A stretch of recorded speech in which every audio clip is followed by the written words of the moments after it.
Terima kasih Anda masih bersama kami. Bagi Anda yang baru saja bergabung, kami hadirkan kembali 3 berita utama hari ini. Mempertanyakan cara rekrutmen yang berubah, mahasiswa berunjuk rasa di kantor Bupati Pati. Kegiatan retret Kabinet Merah Putih bawa rezeki melimpah bagi pedagang di sekitar Akmil Magelang.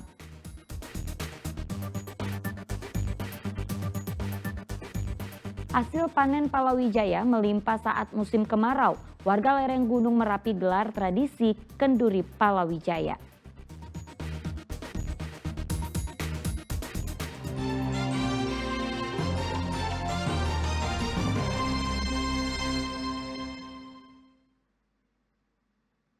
Peringatan Hari Sumpah Pemuda dirayakan dengan berbagai kegiatan.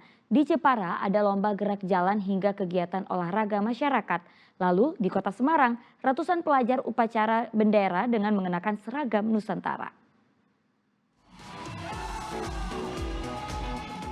Inilah lomba gerak jalan 28 km yang diikuti 19 tim dari perwakilan kabupaten dan kota se-Jawa Tengah. Selain 28 km ada juga kategori 5 km yang diikuti 17 tim dari kalangan pelajar.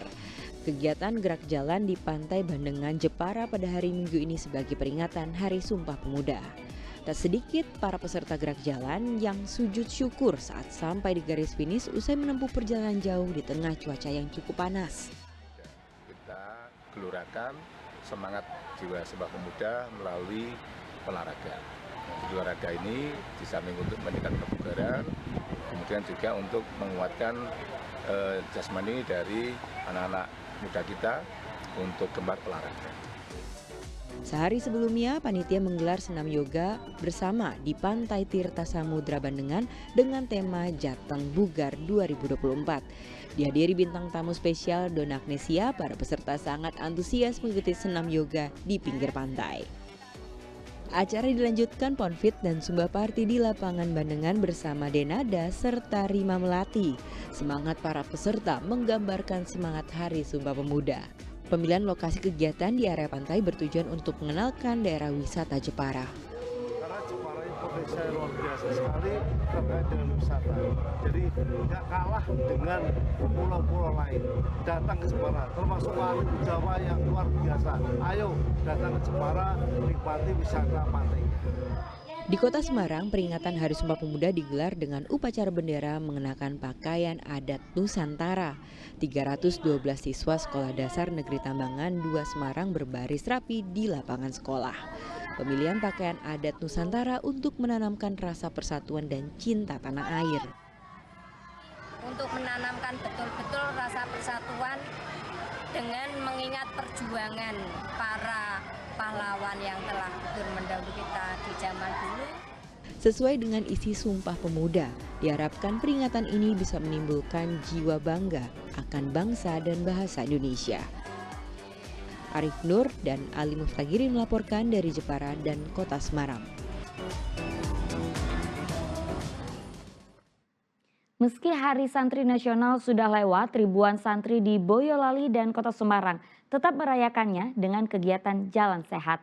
Pada kegiatan itu panitia menyediakan door prize menarik dari kendaraan roda 4 hingga paket umroh.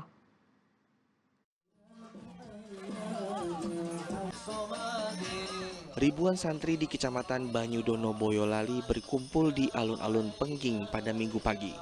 Mereka menggunakan busana muslim mengikuti kegiatan Jalan Sehat dalam rangka memperingati Hari Santri Nasional dan Sumpah Pemuda. Para peserta menyusuri jalan sejauh 1 km dengan membawa bendera masing-masing kelompok. Di sepanjang jalan, para peserta menyanyikan lagu penyemangat hingga meneriakkan yel-yel.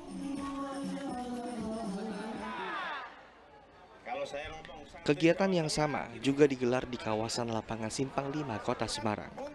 Sejak pagi, ribuan santri dan pelajar dari 35 kabupaten kota se-Jawa Tengah mulai berdatangan untuk mengikuti kegiatan Jalan Sehat. Jalan Sehat dimulai dari depan Masjid Agung di kawasan Lapangan Pancasila. Para peserta kemudian menyusuri Jalan Gajah Mada, lalu ke Jalan Panjaitan hingga ke Jalan Kartini. Acara Jalan Sehat merupakan puncak Hari Santri Nasional. Pada acara ini, pihak panitia juga menyiapkan hadiah menarik, mulai dari mobil hingga paket umroh bagi mereka yang beruntung. Yulianto melaporkan dari Boyolali dan Agus Hermanto melaporkan dari Kota Semarang. Jadi kalau posting pakai hashtag.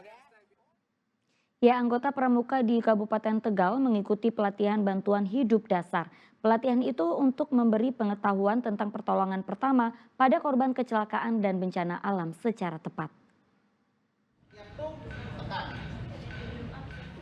Inilah simulasi pertolongan pertama yang diikuti puluhan anggota kuartir cabang pramuka Kabupaten Tegal. Pelatihan bantuan hidup dasar atau BHD diawali dengan pengenalan teknik resusitasi jantung paru atau umumnya disebut CPR. Anggota pramuka diajak untuk mempraktikkan cara RJP yang baik agar bisa menolong orang yang mengalami henti nafas atau henti jantung akibat kecelakaan, shock, serangan jantung, dan lainnya. Selain itu ada juga teknik BHD untuk menolong orang yang mengalami kecelakaan atau bencana agar saat penanganannya tepat. Pertolongan ini sebelum korban mendapatkan penanganan medis. Pelatihan tentang BHD dan gawat sehari-hari seperti tersedak atau cedera kepala kepada rekan-rekan kita dari anggota pramuka penegak Kuarcap Tegal. Salah satunya yaitu tentang penanganan resusitasi jantung paru, kemudian juga ada cedera kepala dan ada penanganan tersedak. Itu merupakan kegawat-gawatan yang dapat kita jumpai dan kita alami sehari-hari di lingkungan kita. Para peserta nampak antusias dan serius mengikuti seluruh tahapan pelatihan. Dengan menguasai teknik BHD, diharapkan anggota pramuka ini siap saat jadi relawan bencana dan tahu cara menangani para korban. Tentang manajemen kelompok. Ini semuanya kalau diramu menjadi simulasi bagaimana Kuarcap dengan para adik-adik ini bisa siap bila terjadi bencana. Memang belum banyak masyarakat yang memiliki pengetahuan dan kemampuan untuk memberikan bantuan hidup dasar saat ada yang membutuhkan pertolongan. Makanya adanya pelatihan BHD sangat penting dan bermanfaat. Kuncoro Wijayanto melaporkan dari Kabupaten Tegal. Ya, warga lereng Gunung Merapi di Boyolali punya tradisi sebagai wujud rasa syukur atas hasil panen palawija yang melimpah saat musim kemarau. Tradisi itu terkenal dengan nama kenduri palawija. Dan berikut kita simak liputannya.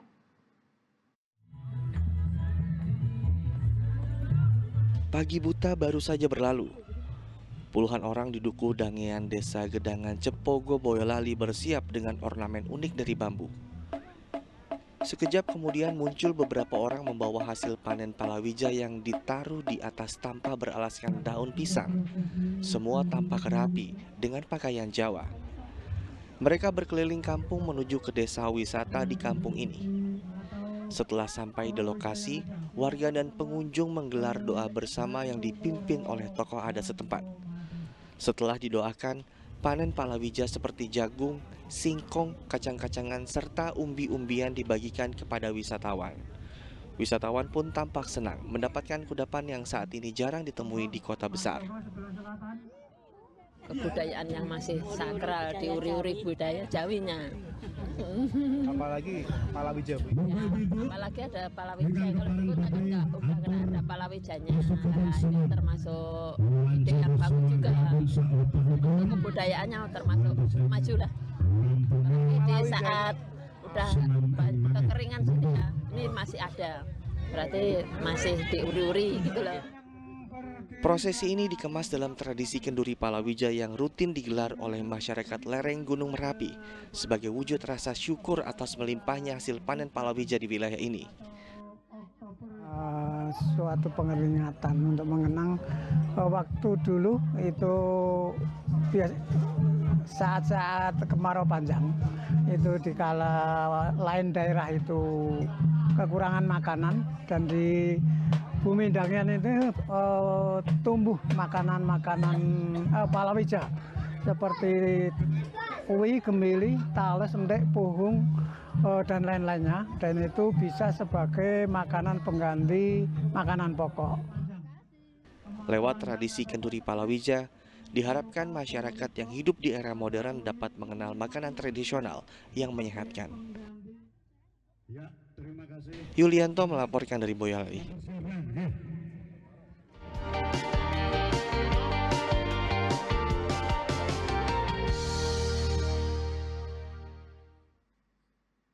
Informasi tadi mengakhiri jumpa kita hari ini. Atas nama rekan yang bertugas, saya Auriga Gustina mengucapkan terima kasih atas kebersamaan Anda. Selamat beraktivitas dan sampai jumpa.